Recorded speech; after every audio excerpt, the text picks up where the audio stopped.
Selamat pagi semuanya. Sekali lagi selamat pagi. Apa kabar pagi ini? Betul. Ya. Sekalipun mungkin orang secara secara manusia orang menghadapi tantangan pergumulan, tapi kalau orang dengan iman katakan bahwa Yesus dahsyat, kasih-Nya luar biasa, itu pasti akan mempengaruhi kehidupan kita, akan membawa dampak karena itu adalah bagian dari iman kita kepada Tuhan. Amin. Saya berharap ketika kita dengar firman Tuhan, kita akan menikmati kemenangan yang daripada Tuhan. Selamat datang buat semua jemaat Tuhan yang hari ini memutuskan untuk beribadah di rumah Tuhan. Percayalah bahwa keputusan Bapak Ibu Saudara semua untuk beribadah itu tidak sia-sia. Amin. Ada janji orang yang beribadah dengan sungguh-sungguh di hadapan Tuhan. Nah Bapak Ibu Saudara, kalau mendengar pujian tadi mulai dari awal sampai di penyembahan tadi, ada satu semangat yang mau ditransfer, yang mau Tuhan mau mengingatkan kita. Dan ini saya tidak bicara dengan pemain musik tim WL, tetapi rasanya mirip, ada connect, ada hubungan antara apa yang saya mau sampaikan dengan lagu-lagu yang baru kita bawakan hari ini. Kalau Bapak Ibu Saudara dengar lagu-lagu tadi itu berbicara tentang bahwa janji Tuhan, berbicara tentang kemenangan, berbicara bahwa jangan takut menghadapi hidup ini sepanjang tahun ini. Nah oleh sebab itu firman Tuhan judul saya pada pagi hari ini adalah menang atau tumbang. Bapak Ibu Saudara mau pilih mana? Mau menang atau tumbang? Pasti orang percaya, orang yang masih hidupnya benar, pasti memilih pastor, kita mau menang tahun ini. Kita mau menikmati janji-janji Tuhan tahun ini. Kita mau menikmati kebaikan tahun ini. Saya tidak mau kalah dalam kehidupan ini. Itu kerinduan kita. Bahkan mungkin di akhir tahun kita membuat resolusi, kita membuat harapan Tuhan.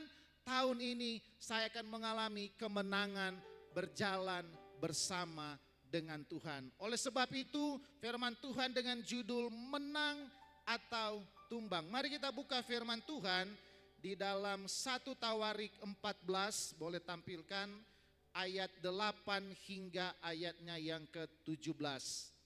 Memang tahun ini kami mencanangkan menjadi tahun kita berdampak. Tetapi Bapak Ibu Saudara, saya berpikir bagaimana hidup kita bisa berdampak kalau kita kalah terus. Ya, kita bisa berdampak besar, berdampak lebih di keluarga, dimanapun kita berada, kalau kita bisa menikmati kemenangan dalam kehidupan kita. Oleh sebab itu masih tetap berhubungan dengan yang namanya impactful life, kehidupan yang berdampak. Tetapi saya mau memulai tahun ini dengan bagaimana tahun ini kita bisa mengalami yang namanya kemenangan demi kemenangan.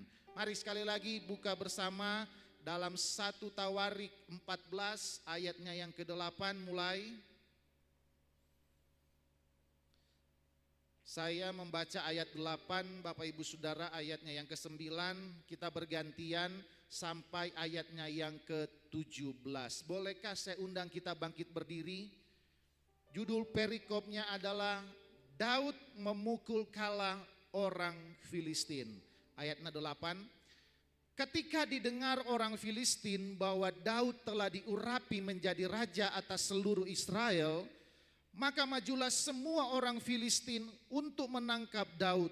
Tetapi Daud mendengar hal itu lalu majulah ia menghadapi mereka.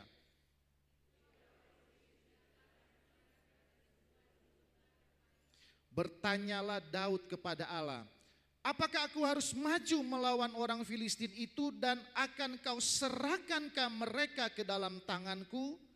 Tuhan menjawab, majulah, aku akan menyerahkan mereka ke dalam tanganmu.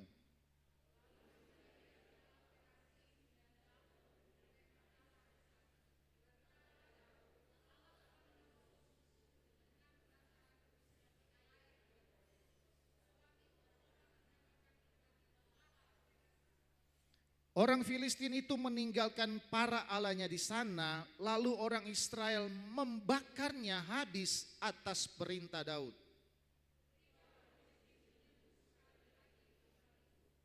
Maka bertanyalah lagi Daud kepada Allah. Lalu Allah menjawab, janganlah maju di belakang mereka, tetapi buatlah gerakan lingkaran terhadap mereka, sehingga engkau dapat menyerang mereka dari jurusan pohon-pohon kertau.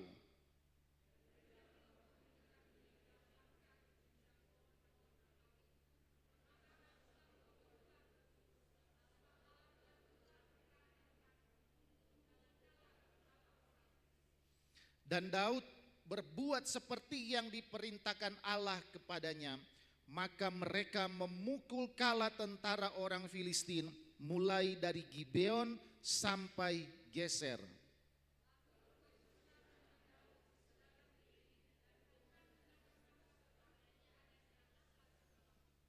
Puji Tuhan, silakan duduk. Bapak Ibu Saudara, judul perikopnya saja adalah Daud memukul kala orang Filistin. Artinya bahwa dalam hidupnya Daud mengalami banyak sekali kemenangan demi kemenangan. Bahkan ayatnya yang terakhir dikatakan ayat 16, maka mereka memukul kala tentara orang Filistin mulai dari Gibeon sampai Geser. Lalu ayat 17, lalu termasyurlah nama Daud di segala negeri dan Tuhan mendatangkan rasa takut kepadanya atas segala bangsa. Saya percaya di tahun ini Bapak Ibu Saudara dan saya sebagai orang yang normal, kita pasti ingin seperti Daud. Kita bisa memukul kala segala tantangan, segala rintangan di dalam kehidupan kita. Kita bisa menikmati kemenangan di dalam kehidupan ini. Saya percaya itu pasti yang menjadi kerinduan kita. Nah Bapak Ibu Saudara, di setiap awal tahun saya sebagai gembala sidang itu selalu istilahnya apa? Merenung, bukan menghayal, merenung. Berpikir, bertanya-tanya di dalam hati.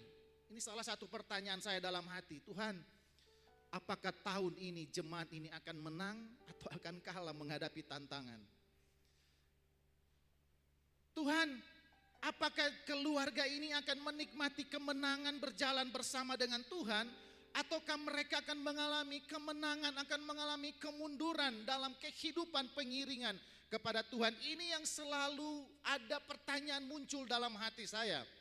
Karena begini, salah satu yang pasti yang saya bisa pastikan akan kita hadapi dalam tahun ini adalah tantangan. Jangan pernah berharap bahwa sebagai orang Kristen kita tidak akan pernah mengalami tantangan. Jangan pernah berpikir, Tuhan saya rajin berdoa, saya setiap minggu pergi ke gereja, Tuhan saya setiap minggu melayani, lalu berpikir pasti saya akan bebas dari tantangan. No. Satu yang bisa saya pastikan bahwa tahun ini kita akan menghadapi tantangan demi tantangan. Amin. Kita akan menghadapi yang namanya pergumulan. Sekalipun saya tidak tahu, kita bukan beriman akan ada masalah di tahun ini. Tetapi selama kita ada di dunia ini, firman Tuhan bilang kita akan menghadapi kesulitan. Kita akan menghadapi berbagai macam tantangan. Jangan pernah berkata bahwa saya tidak akan pernah mengalami. Tetapi berkata, sekalipun tantangan ada, saya bisa mengalami kemenangan di dalam kehidupan ini. Bapak Ibu Saudara, ironisnya banyak orang Kristen, banyak umat Tuhan kalah bukan karena tantangannya yang besar. Banyak umat Tuhan, banyak orang Kristen itu mengalami kekalahan dalam hidup ini bukan karena tantangan yang begitu hebat, bukan karena tantangannya yang begitu besar. Tetapi banyak orang Kristen kalah karena respon atau sikapnya terhadap tantangan yang salah. Sebenarnya kita bisa menang dengan mudah dalam hidup ini. Sebenarnya kita bisa mengalami keberhasilan dalam hidup ini. Tetapi masalahnya respon kita terhadap tantangan itu yang membuat kita tidak bisa mengalami kemenangan dalam hidup ini. Contohnya, ada tantangan orang langsung menyerah. Itu contoh salah satu respon yang salah. Saya tahu ada jemaat yang datang ke gereja setiap minggu mungkin dengan senyum, tetapi membawa tekanan yang berat dalam hati. Ada pergumulan, ada tantangan yang berat. Ada jemaat yang mungkin datang ke gereja yang sedang berjuang dengan tantangan secara ekonomi. Usaha mulai sepi, gaji tidak cukup, kebutuhan terus bertambah. Bahkan ada anak-anak muda yang bertanya, Tuhan, kapan saya bisa mendapatkan pekerjaan yang sesuai dengan passion saya, yang sesuai dengan keahlian saya. Ini tantangan-tantangan raksasa-raksasa, Goliat-Goliat yang sering kali membuat kita pusing, yang membuat hidup kita penuh tekanan di tahun ini. Ada keluarga yang mungkin kelihatannya baik-baik saja, tetapi ternyata di dalam kehidupan mereka menghadapi tantangan yang berat. Kehidupan keluarga yang tidak lagi ada kebahagiaan, yang ada hanya ketegangan, suami istri, orang tua dengan anak itu seperti perang dingin. Atau ada juga hamba-hamba Tuhan, pelayan-pelayan Tuhan, pemimpin-pemimpin di dalam gereja, para pengerja yang setia melayani Tuhan, tetapi justru mengalami penolakan, tapi justru mengalami kegagalan, mengalami kelelahan, dan mengalami kekecewaan dalam hidup ini. Seringkali kita bertanya dalam hati, Tuhan, saya sudah berdoa Tuhan, saya sudah setia melayani, tetapi mengapa tantangan, tekanan justru semakin berat? Nah, firman Tuhan hari ini mau mengingatkan kita bahwa ada masalah, ada kesukaran, ada penderitaan, bukan berarti atau tanda Tuhan meninggalkan kita. Ingat ini, catat baik-baik ini. Tantangan yang kita hadapi bukan sebagai tanda bahwa Tuhan telah meninggalkan kita. Tetapi tantangan, tekanan seringkali adalah ujian apakah kita akan menyerah atau tetap percaya kepada Tuhan. Daud mengalami hal yang sama yang mungkin kita hadapi hari-hari ini. Daud saat ia baru diurapi menjadi raja, baru menikmati yang namanya momen-momen dia seharusnya menikmati kesenangan, karena firman Tuhan menulis bahwa baru saja ia diurapi, seharusnya hidup terasa lebih ringan, justru serangan datang bertubi-tubi. Di titik inilah kita dihadapkan pada pilihan yang sama. Kita mau menang atau kita mau tumbang tahun ini. Melalui satu Tawarik ini 14 ayat 8 sampai 17 kita akan belajar bagaimana mengubah tekanan hidup sehari-hari menjadi jalan menuju kemenangan bagi orang yang tetap berharap kepada Tuhan. Jadi begini, poinnya, kemenangan bukan ditentukan oleh besarnya kekuatan kita atau apa yang kita miliki. Kemenangan tidak ditentukan oleh strategi kita sekalipun itu penting. Tetapi kemenangan ditentukan oleh respon dan sikap hati kita terhadap tantangan itu. Supaya kita bisa menang di tahun ini, yang lebih penting adalah bukan kita membangun kehidupan ini, kita belajar, kita berlatih dan sebagainya, kita banyak baca buku dan sebagainya, sekalipun itu baik. Tetapi yang saya mau tekankan, supaya kita bisa menang tahun ini, kita harus memiliki respon yang benar terhadap masalah, terhadap tantangan itu. Bagaimana sikap hati kita, bagaimana kita meresponi tantangan, masalah, kesukaran hidup, itulah yang akan membuat kita mengalami kemenangan di dalam hidup ini. Mari kita lihat bagaimana Daud meresponi setiap tantangan, serangan dari orang Filistin. Dan ini seharusnya menjadi pelajaran di dalam kehidupan kita. Apa yang bisa kita pelajari dari kehidupan Daud sehingga dia bisa memukul kalah orang Filistin? Apa yang bisa kita pelajari dari cerita ini sehingga dia namanya termasyhur, dia bisa menang menghadapi tantangan dalam kehidupannya? Poin yang pertama, mari kita baca, tampilkan ayatnya yang ke-8.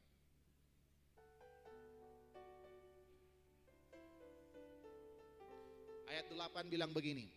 Ketika didengar orang Filistin bahwa Daud telah diurapi menjadi raja atas seluruh Israel, maka perhatikan, ketika ada orang dengar Daud telah diurapi, telah dikukuhkan menjadi raja Israel, Firman Tuhan bilang begini, maka majulah semua orang Filistin. Wah, ini hebat ini luar biasa.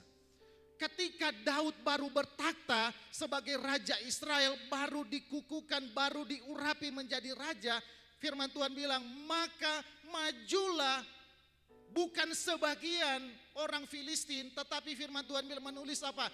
Maka majulah semua orang Filistin untuk membunuh, untuk menangkap dan membunuh Daud. Baru istilahnya baru bulan madu, baru selesai seharusnya menikmati kesenangan. Tetapi firman Tuhan bilang, maka majulah seluruh orang Filistin. Maju semua orang Filistin. Tetapi bagaimana respon Daud? Apa sikap Daud ketika semua orang Filistin itu ingin menangkapnya, ingin membunuhnya? Apakah dia lari? Apakah dia bersungut-sungut? Apakah dia takut? Apakah Daud menjadi panik? Oh Tuhan, bagaimana dengan ini? Bagaimana kalau kita mati? Banyak orang Bapak Ibu Saudara menghadapi tantangan langsung panik. Ketika menghadapi masalah langsung takut. Ketika menghadapi pergumulan langsung tidak bisa berbuat apa-apa. Tetapi pagi hari ini kita belajar bagaimana cara kita meresponi tantangan pergumulan. Belajar seperti Daud. Maju ada tantangan, firman Tuhan bilang majulah semua orang Filistin. Tetapi firman Tuhan mencatat, maka mundurlah Daud. Atau apa? Maka majulah Daud, firman Tuhan menulis, lalu majulah ia menghadapi mereka. Orang kalau ada tantangan, orang maju atau mundur? Betul. Buktinya, nyatanya banyak orang ketika menghadapi tantangan, Tuhan, kita tidak mampu Tuhan. Tidak ada kekuatan, mundur perlahan-lahan. Tetapi Daud, kita belajar dari Daud. Ketika ada masalah, ketika ada pergumulan, semua orang ingin menangkapnya dan membunuhnya. Firman Tuhan tidak berkata, maka mundurlah Daud. Tetapi firman Tuhan menulis, maka majulah Daud menghadapi mereka. Masalah, jangan takut menghadapi masalah. Amin. Jangan mundur ketika menghadapi masalah. Firman Tuhan bilang maju saja. Bapak Ibu Saudara mau maju ketika ada masalah? Artinya begini, poin yang pertama begini. Ini baru poin 1 Kang. Saya mencatat begini, poin yang pertama. Tidak tawar hati ketika menghadapi tantangan. Tidak tawar hati ketika menghadapi tantangan. Tawar hati artinya begini, tawar hati. Firman, saya mau kasih tahu begini, tawar hati artinya kehilangan semangat, kehilangan keberanian, kehilangan pengharapan karena tekanan, masalah atau kegagalan. Orang yang tawar hati artinya mudah menyerah. Ketika ada masalah, mudah menyerah, mudah putus asa, pesimis orangnya, tidak percaya lagi bahwa Tuhan sanggup menolong dan berhenti berjuang sebelum waktunya. Itu orang yang tawar hati. Tetapi Tuhan mau ketika kita ada masalah, Tuhan mau kita tidak mencari orang yang tawar hati. Tetapi Tuhan mau kita menjadi seperti Daud yang tidak tawar hatinya. Artinya ketika ada masalah tetap teguh, berharap dan percaya kepada Tuhan meskipun berada di bawah tekanan demi tekanan. Firman Tuhan bilang begini, Amsal 24 ayat 10. Coba tampilkan Amsal 4. Amsal 24 ayatnya yang ke-10. Jika engkau tawar hati, jika engkau mudah menyerah, jika engkau putus asa pada masa kesesakan, ketika ada tantangan, ketika ada pergumulan, maka kecillah kekuatan. Masih kecil orang kekuatan. Jadi tanda orang yang masih kecil kekuatan adalah mereka mudah menyerah. Saya berdoa, orang kekuatannya anak kecil, amin. karena Tuhan ada bersama dengan kita. Ketika kita menghadapi tantangan pergumulan, saya berdoa kita akan tetap kuat menghadapi pergumulan. Kita akan tetap maju menghadapi, jangan lari ketika menghadapi masalah. Tetapi mari maju sama seperti Daud. Dia maju menghadapi tantangan pergumulan. Yosua 1 ayat 9, kuatkan dan teguhkanlah hatimu. Kuatkan, kasih kuat tuh hati. Kasih kuat tuh hati. Kalau tidak ada orang yang mau kasih kuat, orang sendiri yang kasih kuat. Mesti kuat. Mesti kuat. Apalagi bapak-bapak sebagai pemimpin rumah tangga. Kalau bapak-bapak so lemah, semua anggota keluarga bisa lemah. Mesti kasih kuat. Sekalipun menangis, tidak apa-apa bapak-bapak. Tidak apa-apa menangis. Menangis bukan tanda lemah. Ya, menangis itu adalah tanda kita masih manusia. Tapi ketika ada pergumulan, mari kita tetap kuat. Kuatkan dan teguhkanlah hatimu. Amsal 24 ayat 16 berkata, 7 kali orang benar jatuh, namun ia bangkit kembali. Ia bangun kembali. Mari tahun ini, ketika ada masalah, kita tetap terus maju. Amin.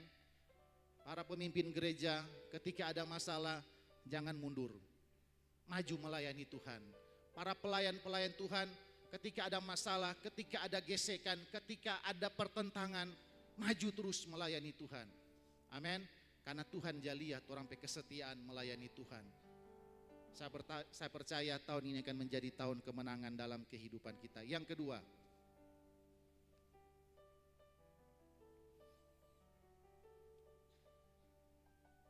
coba baca, tampilkan ayatnya yang ke-10.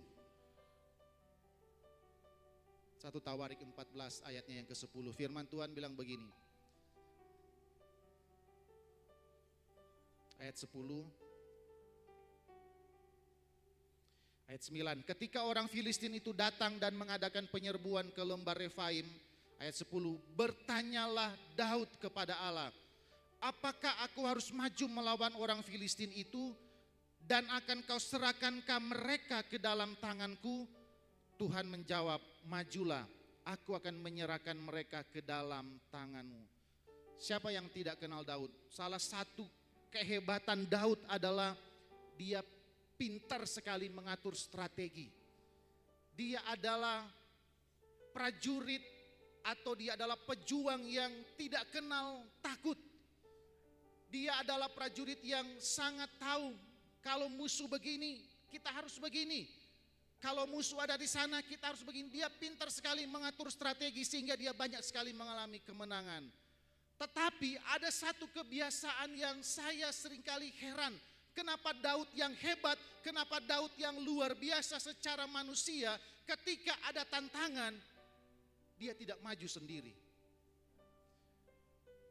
Dia tidak mengandalkan kekuatannya sendiri, dia tidak menggunakan pikirannya sendiri. Tetapi firman Tuhan bilang, bertanyalah Daud kepada Allah. Dia bertanya, Tuhan, apakah kita mesti maju melawan orang Filistin itu dan akan kau serahkankah mereka ke dalam tanganku? Coba tanya dalam kehidupan kita. Apakah ketika ada masalah, ketika ada pergumulan, kita selalu melibatkan Tuhan dalam hidup ini? Poin yang kedua, mari tahun ini kita libatkan Tuhan di dalam segala urusan kita. Mau ambil keputusan, mari libatkan Tuhan. Tanya kepada Tuhan. Boleh tidak Tuhan? Apakah saya harus mengambil ini atau tidak? Daud sekalipun dia sangat berpengalaman, tetapi ia sangat-sangat melibatkan Tuhan dalam kehidupannya. Kalau tahun ini kita mau menikmati kemenangan, sebelum melakukan sesuatu, sebelum memutuskan segala sesuatu, bertanyalah kepada Tuhan. Datang Pak Tuhan. Jangan datang kepada orang lain. Jangan datang kepada teman. Kita mesti bagaimana? Kasih akan ku cara supaya kita bisa mengalami kemenangan. Kasih akan cara supaya kita bisa berhasil. kasih akan pertimbangan. Tidak apa-apa orang minta nasihat. Tetapi yang lebih dahulu, mari sebelum kita memutuskan sesuatu, sebelum kita melangkah, libatkan Tuhan. Bertanya kepada Tuhan, apakah saya harus lakukan ini dan itu? Coba renungkan dalam hidup kita. Apakah kita sudah melibatkan Tuhan? Orang yang melibatkan Tuhan, artinya dia mengandalkan Tuhan. Apakah kita sudah mengandalkan Tuhan? Karena firman Tuhan bilang Yeremia 17 ayat 7, diberkatilah orang yang mengandalkan Tuhan, yang menaruh harapannya hanya kepada Tuhan. Diberkati, dibuat berhasil orang yang mengandalkan Tuhan. Dimulai dari apakah kita mau bertanya kepada Tuhan. Bertanya kepada istri harus, istri bertanya kepada suami wajib. Melibatkan keluarga harus. Bertanya meminta nasihat kepada para pemimpin. Pemimpinmu wajib, harus. Tetapi yang lebih utama, haruskah kita bertanya kepada Tuhan dalam segala sesuatu. Libatkan Tuhan. Mau beli rumah? Mau tanya siapa? Tanya Tuhan lebih dulu. Amin. Mau beli mobil? Mau tanya siapa lebih dulu? Tuhan. Setelah itu cek saldo.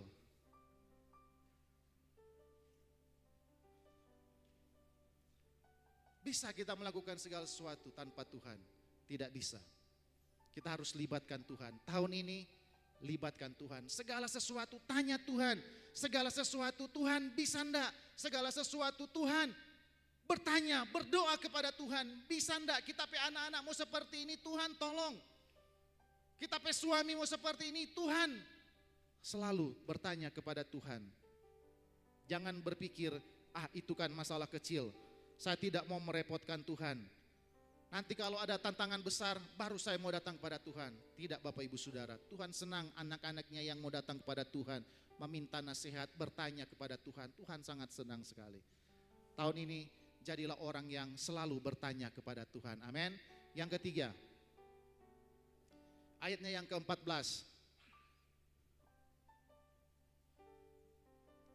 Ayatnya yang ke-14 berkata begini.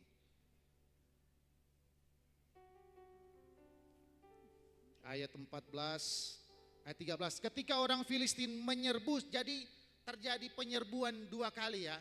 Terjadi serangan dua kali dari orang Filistin. Yang pertama dan yang kedua. Tadi ayat 10 yang pertama, lalu ayat 14 dikatakan begini, 13. Ketika orang Filistin menyerbu sekali lagi di lembah itu, maka bertanyalah lagi. Firman Tuhan mencatat, maka bertanyalah lagi Daud kepada Allah dan Allah menjawab dan seterusnya. Bapak Ibu Saudara, perhatikan kata bertanyalah lagi. Bertanyalah lagi. Artinya ada konsistensi.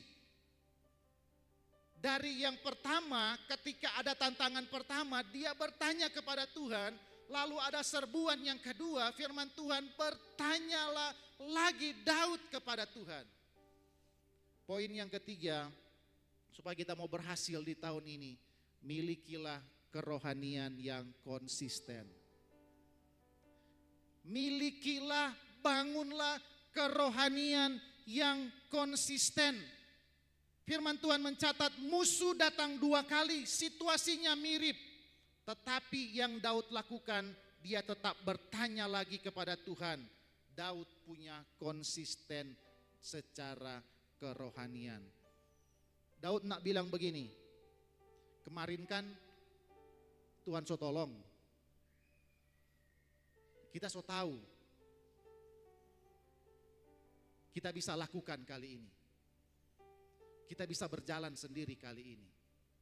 No, Daud sekalipun dia sudah tahu, dia sudah mengalami kemenangan di kemarin hari, dia tetap konsisten mau bertanya kepada Tuhan. Dia tidak berkata kemarin sudah Tuhan menolong, sekarang saya bisa sendiri. Inilah kerohanian yang konsisten, tetap bergantung kepada Tuhan, bukan pada pengalaman masa lalu. Jangan mengandalkan pengalamanmu di masa lalu, tetap andalkan Tuhan. Ketika ada tantangan. Setiap mau memutuskan sesuatu, jangan bilang, kita kok so pernah dulu. Kita so pernah beli rumah dulu, kita so pernah beli tanah dulu, kita so pernah sukses dulu, kita so pernah berhasil dulu. Ingat, kalau kita mau berhasil tahun ini, tetap libatkan Tuhan.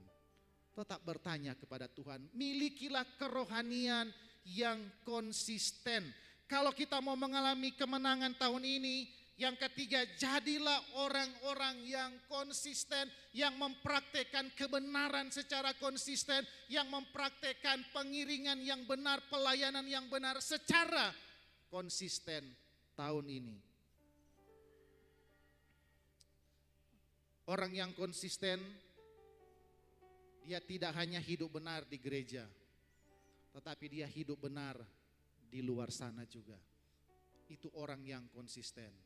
Sama perilaku di gereja, sama juga perilaku di rumah dan perilaku di mana saja. Itu artinya kita konsisten. Bapak Ibu pernah tahu kompas? Pernah pegang kompas? Kompas kan itu untuk menunjukkan arah ya. Kalau orang tersesat di hutan, orang ada kompas, orang tahu mana yang utara, orang bisa pergi mendapatkan pertolongan. Kompas tetap menunjuk ke arah utara sekalipun cuacanya cerah, sekalipun cuacanya badai, hujan, gelombang dan apapun cuacanya, apapun situasinya, tetap kalau lihat kompas dia akan menunjuk ke utara. Seharusnya demikian juga orang percaya, tetap mencari Tuhan dalam setiap musim kehidupan. Tetap konsisten. Beribadah bukan hanya saja ketika orang butuh Tuhan, ketika ada masalah, tetapi ketika kita diberkati kita tetap beribadah. Melayani bukan hanya saja ketika kita ada di gereja, tetapi di luar sana kita tetap melayani. Itu yang namanya konsistensi.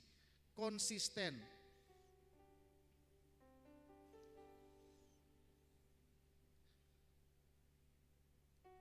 Pelajarannya, mari kita tetap setia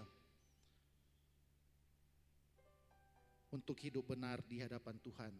Apa kesetiaan yang bisa kita lakukan setiap hari? Doa setiap hari, baca Alkitab setiap hari, memuji Tuhan setiap hari, datang tepat waktu ketika ibadah, lakukan itu dengan konsisten. Sekalipun capek, sekalipun banyak tantangan, tetap datang beribadah. Datang beribadah dengan sungguh-sungguh. Jangan berhenti mencari Tuhan saat keadaan baik.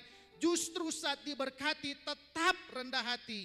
Saat tidak ada masalah kita tetap berdoa. Itu yang namanya konsistensi. Kemenangan rohani bukan masalah kita soal kuat, tetapi apakah kita konsisten sampai akhir. Jadi marilah jadi orang yang konsisten. Amin. Jadi orang yang konsisten. Kalau di gereja kita muji Tuhan, di luar sana tetap gunakan mulut untuk memuji Tuhan. Amin. Kalau di gereja kita melayani Tuhan, di rumah kita pun harus melayani Tuhan. Anak-anak muda, saya senang kalian semangat melayani Tuhan di gereja. Tetapi jangan lupa, di rumahmu kamu juga harus melayani Tuhan. Amin. Jangan di sini berapi-api, di sana asap-asap. Di gereja berapi-api, di luar sana tidak menjadi berkat. Itu namanya tidak konsisten. Tuhan memberkati orang-orang yang konsisten kehidupan kerohaniannya. Yang terakhir, mari saya undang para tim altar untuk naik ke depan. Ayat 16 ditutup dengan respon seperti ini. Ayat 16, dan Daud berbuat seperti yang diperintahkan Allah kepadanya. Maka mereka memukul kalah tentara orang Filistin, mulai dari Gibeon sampai Geser. Maka Daud berbuat seperti yang diperintahkan Allah kepadanya. Respon kita terhadap masalah tantangan sehingga Daud mengalami kemenangan, dia taat kepada perintah Tuhan. Dia taat kepada perintah Tuhan. Coba tanya dalam hidup kita, apakah kita sudah belajar taat kepada perintah Tuhan? Kalau engkau belum taat, minta maaf. Jangan paksa Tuhan untuk menyatakan kemenangan dalam hidupmu. Belajarlah mulai taat dari hal-hal yang kecil. Taatlah beribadah kepada Tuhan. Taatlah melayani, taat melakukan apa yang Tuhan kehendaki. taat melakukan apa yang Tuhan mau. Jangan taat sebagian, tetapi taat melakukan semua apa yang Tuhan mau. Karena ketaatan yang sebagian bukanlah ketaatan. Yang Tuhan mau adalah ketaatan total, sama seperti Daud. Dia berbuat seperti yang diperintahkan Allah. Endingnya dia memukul kala. Bukan karena kuat gagah Daud, tetapi karena penyertaan Tuhan. Karena apa yang dilakukan oleh Daud. Karena respon Daud terhadap masalah, tantangan. Bapak Ibu Saudara ingin menang tahun ini? Saya berdoa kita punya kerinduan untuk menang. Tetapi jangan lupa respon kita terhadap masalah itu sangat-sangat penting. Tuhan menjanjikan kemenangan benar, tetapi Tuhan juga melihat respon hati kita terhadap masalah, tantangan, pergumulan. Kalau ada masalah tahun ini, jangan takut, jangan panik, tetap tenang. Jangan tawar hati, jangan menyerah. Ada Tuhan yang besar dalam hidupmu, dalam hidup kita semua.